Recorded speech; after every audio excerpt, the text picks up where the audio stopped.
Good evening. We're going to start the press conference with Team Norway. Just please turn off your cell phones, please. Mr. Pellerud, if you can give us your impressions about this match, please. Two different halves, dominating very strong first half of my team, but problems in capitalizing on the chances came and hurt us until halftime. The second half started also very well. That said, when England scored on their first goal-scoring chance in the second half and equalized till tied the game to 1-1, we started to struggle. We became stressed, I think. The play on the ball was not as precise and accurate and decisive as in the first half, or in the first 60 minutes. Also compliments to my English colleague that managed to do some really nice tactical changes at halftime, and I think it was a good job done by the coaching staff in the English team. No doubt that they managed to control our midfield much better and got the play more into their own pattern. Feels of course very disappointing right now. We played a good match for a long time. We seem to be the stronger team for a long while, and of course we should have finished this game in the first half. We didn't, and that's the game. They managed to come back with two beautiful goals, and that's how it ended. Thank you. I would like to keep the flow to the media. Just remember, please raise your hands and wait for the microphone. Carlos Verdi, FIFA.com. Evan, first off, how much of a disappointment is this for your team? And secondly, how much of a difference would a fit Trina Ronning have made in the second half of this match? To lose a game is something you always have to accept in football, but this was a hard way to lose it, and it feels really disappointing for all of us that we had to go home to Norway. It feels not good. Hard to say how much Trina's absence in the second half meant. Of course, we will always miss her leadership, her clear directions. That said, we have a very good replacement in the young midfield, young centre back, Maja Torisdottir, who is a big part of Norwegian future. Another question?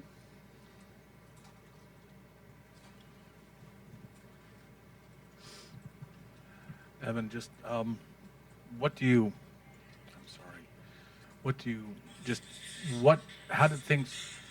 how did things kind of unravel there? You talked about some stress. Just what happened to a team that has some experience and to give up 2 goals in 15 minutes like that? Well, that's of course a good question and hard to answer. You saw that some players have some passing problems under pressure, and that seemed to give a little bit uncertainty into the team when England tied. After that, we became mentally not so good out of it and started to stress for actually no reason, but that happened. Simon Bank, Aftonbladet. Evan, you talked about the future before. Do you see other kinds of players coming through who are more used to press, who are more comfortable with the ball, more technically skilled?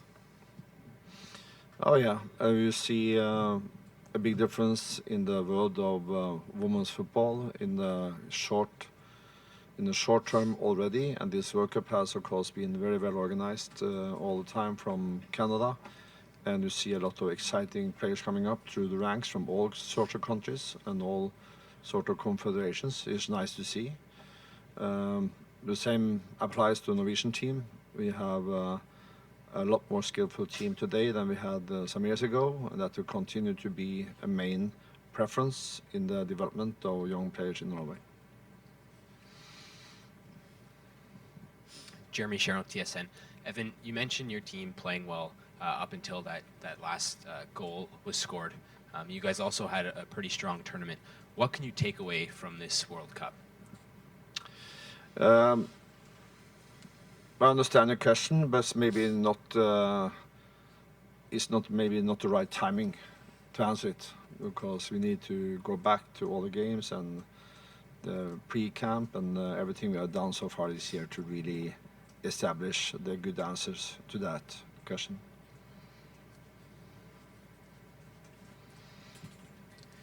Jean-François from Nedroit in Ottawa. You've coached Canada before, and now England will be playing Canada in the next game. Do you have an idea about what kind of game this is going to be now, or hard to say at this point? Can you give me an hour or two? That would be nice. Evan, Rahul Vaidyanath from Epoch Times. Can you talk about the conditions, the playing conditions, the heat, and the effect that has on the AstroTurf? How did you think, was there a difference in terms of how the two teams handled the heat, and that led to any I doubt effect? that. Two teams from the two of the worst climates in the world, Norway and England. So I think we both struggle with the heat, and I think every team will do that, especially with the humidity, the field conditions. No comments, not a problem. Greg Quinn with Bloomberg News.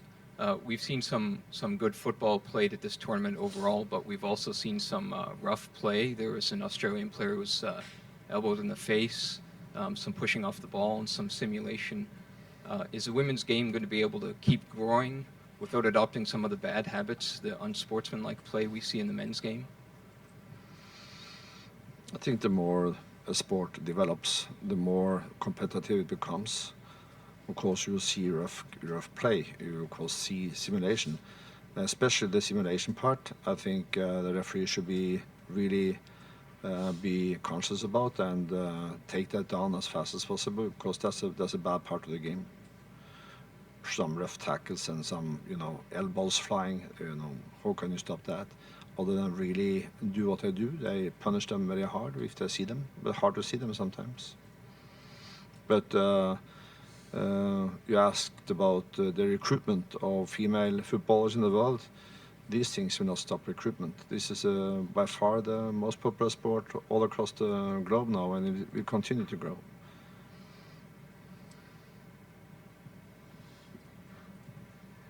Evan, Jeremy Ryan from Ultimate NZ Soccer.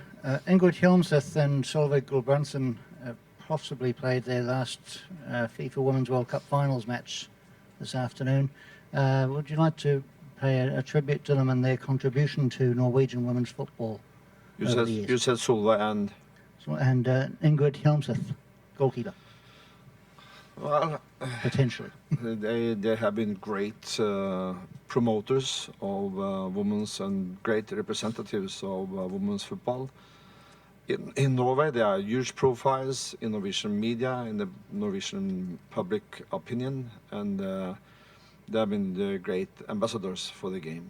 And I have, of course, not talked to them about the future, but they have contributed a whole lot, together with some other veterans too.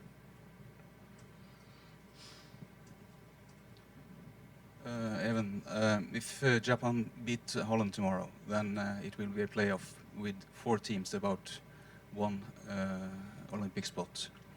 How do you see that, and will that mean anything for your future as a Norwegian coach?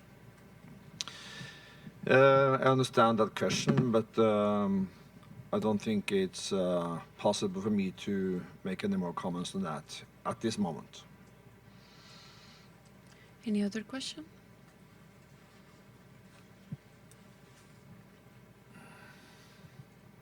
Owen O'Callaghan from Yahoo Sports. Evan, there was a moment in the first half when Ada Hegerberg had an opportunity in the area, and there was a tackle that she brushed off and stayed on her feet. Did you think that that may have been a penalty that could have been awarded for your side? Were you disappointed that maybe she didn't go down, and did that enter your thoughts at all? Yeah, we had several breakaways to score today, and that was one of them, and both both Ada and Isabel up top. They fought well to get the breakaways in both halves. If you don't capitalize on them, is going to be a problem. If that was a right or wrong decision by the referee, I have no idea.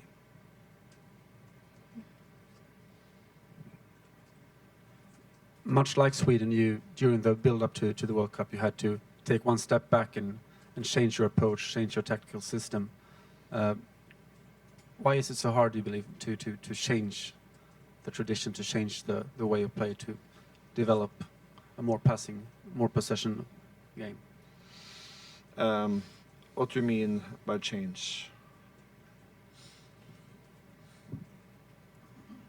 Because I understood that your ambition was to create a more constructive, more playing game than before that, and then you had to change the system after the Belgium and those games. I am not aware of that change of direction at all. But I notice is that in the game today, without counting and being very precise now, I would think that we had 6-7 fantastic opportunities before England had won. So I think that is the most important thing in all sports, to create, in all football games, to create goal-scoring chances. Sometimes you capitalize and sometimes not. Today was, unfortunately for us, not the day we did. Any other question? No? Thank you very much. Thank you, Mr. Pellerit.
conference for England. We'd like to start off with the Live Your Goals player of the match is Karen Bardsley from England for outstanding performance. Karen Bardsley was selected by the FIFA Technical Study Group. Congratulations. Well done, KB.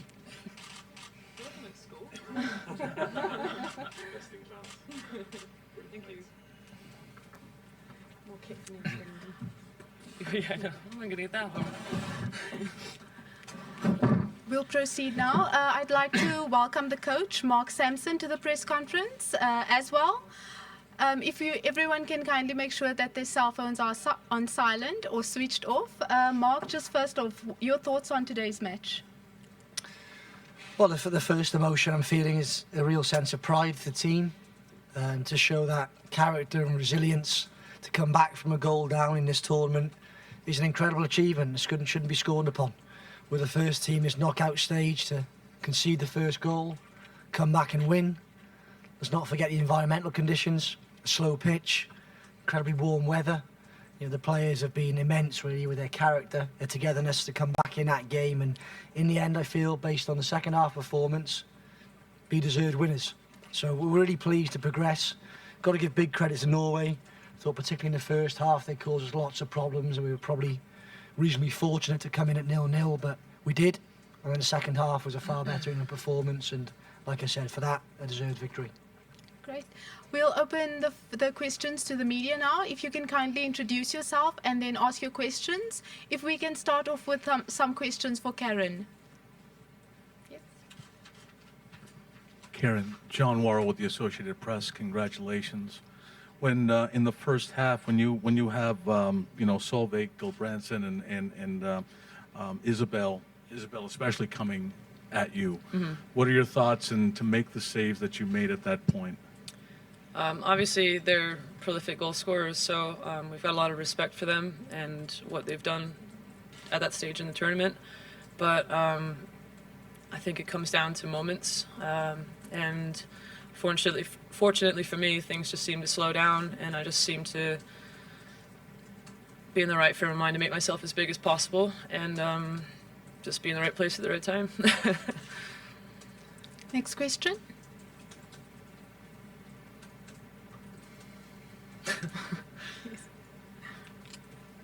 I get it easy. Karen, you're the latest in a string of goalkeepers to pick up the FIFA Player of the Match award. What's the secret to goalkeepers being so successful? It's probably having the right screw loose, but no, I think of late, there's a lot of fantastic goalkeepers in the tournament, and it just goes to show that the position in the game itself is evolving.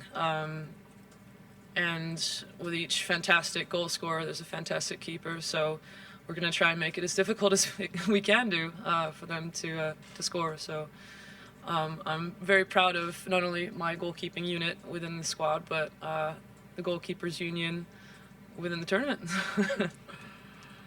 Next question.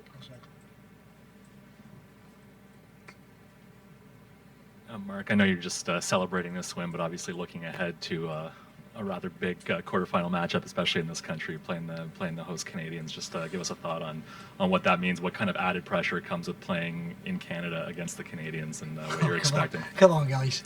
What we got? Hour?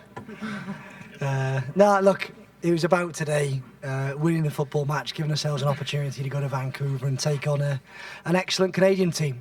We're going to face a hugely partisan crowd, an excellent team. I've got to give credit to John the way he organises them.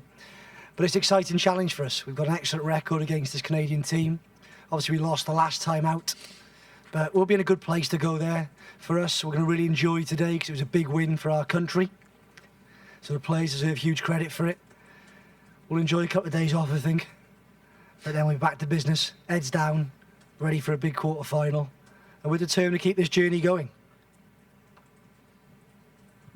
Karen, what about the resolve that the players in front of you showed to come back from the 1-0 deficit and to pull out what is a historic win for this team? I couldn't be prouder of our team today. I think we showed an amazing amount of character today. And like you said, we were very resolute in our belief in ourselves and our preparation. So the fact that, you know, we had a decision to make in terms of what sort of reaction we would have. And I'm very, very proud that we made a positive one. And we weren't discouraged at all, you know, by conceding. And I think throughout the team, we felt like we've gained so much momentum coming through the group stages. And I think because of that, we had a lot to kind of pull from. And, you know, we went very, very deep to make it happen today. And I'm very, very proud of the team and the coaching staff and all the work that we've put in so far. Coach, the Norwegian boss talked about you and your coaching staff making some nice tactical adjustments or changes at halftime. Can you talk us through those changes, what you saw and what you did to change the nature of the match at halftime in the second half? Well, first and foremost, I've got to give a lot of credit to our staff. You know, we work hard on our game plans and our match scripts, and we were very clear in what potentially could go wrong, what potentially could go right. And at half-time, you know, we stepped up as a group of staff, based on our observations to make some changes, and certainly I felt we needed to get a little bit tighter in midfield, gain some more territory. And Chapman, more particularly, were outstanding in that area, regaining the ball more often in the Norwegian half than ours in the second half. And then we just felt we needed a bit more physicality. I thought the ref was poor today in the first half. I thought Norway got away with too much. So we needed to step up and we needed to play to the rules we were given. Jill came onto the field and the team showed a great reaction. She made a real difference to the team. And then finally with Jodie Taylor coming on the back of Tony Tuggan, putting an incredible shift in for the team. And that was a big moment for England today. Tony had to work very, very hard in that first half to keep providing us with an option, that's some depth to give their backline a problem. And then Jodie came on and enjoyed the fruits of Tony's labour. So, you know, really a real team effort on the field and off the field. And, you know, we're in a good place now because that's not the first time in which we've managed to change the game from the bench. We've got to pay huge credit to the girls who aren't part of the starting 11. It's really easy in these type of tournaments to not be selected to start, get your head down, lose your focus. But we've had 12 players today who stepped up when England needed and delivered an excellent performance when called on. An excellent performance from the side. You know, the positivity from the girls coming off at the first half kept the starting 11 in the game. So really proud of the team, their effort, and this team of 23 is rolling on. Is it fair to say the goal winner was unlikely? I mean, does Lucy do that kind of stuff in training fairly often? It was a pretty thumping shot for a defender. She gets herself in that part of the pitch enough. By the time she scored one. No, I thought Bronzy was outstanding today. Outstanding. You know, she's got potential to be, without a shadow of a doubt, the best right back in the world. The difficult thing for us is we've got another right back who's got the potential to be the best in the world, competing for a jersey. So there was a lot of pressure on Lucy today to step up and perform. I thought, you know, she recovered from a first half in which she made a couple of errors, which nearly cost us, and KB come to our rescue. But in the second half, she showed a character and a resilience to produce that type of performance in both boxes. Let's not forget, she's playing against one of the best aerial threats in this tournament. Hegerberg coming off that left wing is a huge threat. She's shown that in the tournament.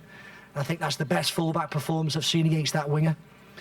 And then obviously to get the goal is a huge boost for her, an incredible boost for the team as well. So she'll be really taking a lot of confidence from that, based on her performance in both boxes. Jeremy Sharon, TSN. Mark, in preparation for the quarterfinal match now, you mentioned having faced Canada already and not getting the outcome you were looking for. What do you do differently going forward to this game? Well, we haven't forgotten the 2 times we've got the upper hand over Canada in the last 18 months. For us, they were important games. Those Cyprus Cup games stated publicly that the Cyprus Cup this year was a tournament we had to win. We had to win it. If we didn't win that tournament, we would have had the belief and confidence to come here with the belief that we could win this tournament. So that was a big game for us. We managed it well. We won the football match. And I think given the circumstances of that game at Tim Horton Arena, you know, we're not really going to pay too much attention to that. I thought an England who were physically not at the ballpark because of the way we travelled so close to that game put in a really good shift to restrict Canada to limited opportunities on our goal. And the fact we're coming off the back of that game with a 1-0 narrow defeat, having chances to equalise, we'll actually take lots of positives from it. But yeah, we're under no illusions that we're in the last 8 of the World Cup now. There's 8 good football teams in this tournament left who all have realistic opportunities to go and win it. Canada have got the home crowd, excellent players, excellent manager. So England are going to have to produce another massive England performance to get ourselves through the last 4. Mark, can you at least, I mean, can you take in this moment and knowing how big this is for your nation to get through a knockout stage round, and maybe to overcome a 1-goal deficit was maybe something that your team needed to prove itself and to justify its number 6 ranking? Look, I think we take a lot of some unfair flack sometimes about the pressure we're under to perform and win football matches, and people forget that there's another bunch of teams in this tournament who are desperate to win this competition and giving their all, and we saw that with an excellent Norwegian team today, incredibly well organised and coached, real clear game plan, and we're willing to leave everything on the pitch. So we had to match that and better it. But I'm really proud of the players. I really am. I can't understate that. They were under huge pressure today. A lot of them have got some memories that they wanted to erase. And the momentum we'll get from this win will put us in a great place going into the quarter-final. We spoke about it in the team meeting before, is that England needs some moments today. KB produced 2 or 3, and every other player stepped up to produce big England moments. And for this team now, they're always going to be remembered. They will always be the first team that won a knockout match at a Women's World Cup. So of course we're determined to keep this journey, but their names of the group of individual players are now inked in the football history of England forever. But I reiterate, we want this journey to keep going. Mark, Jeremy Ruane, Ultimate NZ Soccer. This result today is the latest in a number of improvements of English women's football. How has the introduction of the FA Women's Super League and that whole structure aided this win today, from your perspective? I really think it's important we recognise the players in this achievement today, because fundamentally they're the ones who put the jersey on and have to produce the performance and handle the pressure. And like I said, again, I can't reiterate how proud I am of them. But certainly so much hard work has gone on behind the scenes to give ourselves an opportunity to be successful in this tournament. Whether that be our domestic competition, whether that be the international youth setups and the hard work that goes on there, or just the general work that goes on at county level in England. People forget sometimes that the base of our game is solely dependent on a pool of players. So the amount of young girls now playing the game is giving us a real opportunity at the top end to select from a far greater pool. So this is a win for England's team today, but it's also a win for the England football community. And the women's football community have taken some flack. We've had to go through some tough times. We've had a lot of doubters, a lot of haters in the past, but we've stayed on task, we've stuck together. And it's for everyone back in England, this win. For the hard work they've put in, the commitment. And this team's determined to keep inspiring this next generation. Determined. Do we have any more questions? Thank you so much, everyone, for joining us. And thank you, Mark and Corin. We wish you the best of luck. Thank you very much. Yeah, you're close. Thank you.